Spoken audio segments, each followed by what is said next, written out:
Inilipat sa Pampanga Provincial Jail si Mark Anthony Fernandez kung saan 3 kapwa preso lang ang kasama niya sa selda. Ayon sa pangmanuan ng kulungan, hindi yan espesyal na pagtrato, kundi pagtitiyak lang sa seguridad ng aktor.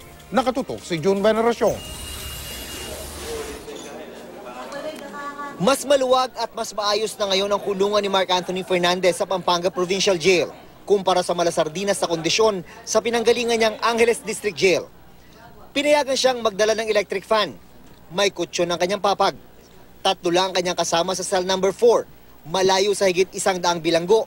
Nakasiksikan niya sa dating kulungan. Nakatulog daw ng maayos ang aktor sa kanyang unang gabi sa provincial jail.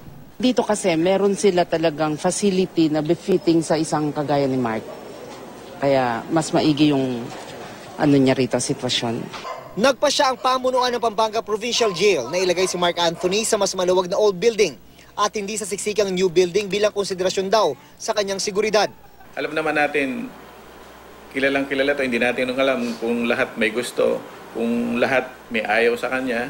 Pero pansamantala lang daw ang pananatili ni Mark Anthony sa maluwag na kulungan. Posibleng ilipat din daw ito sa selda na mas marami ang kasamang inmate kapag naobserbahan na kaya na nito. Okay, sugat po kayo, sir.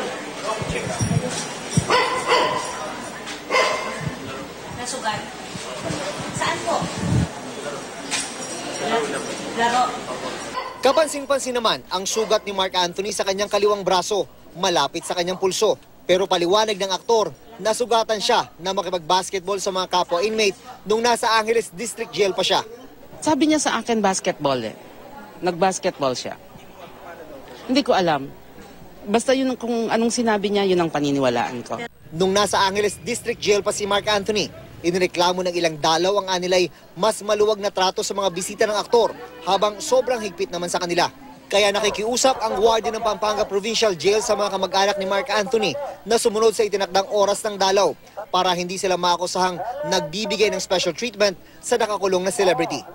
June Veneracion, Nakatutok, 24 Oras.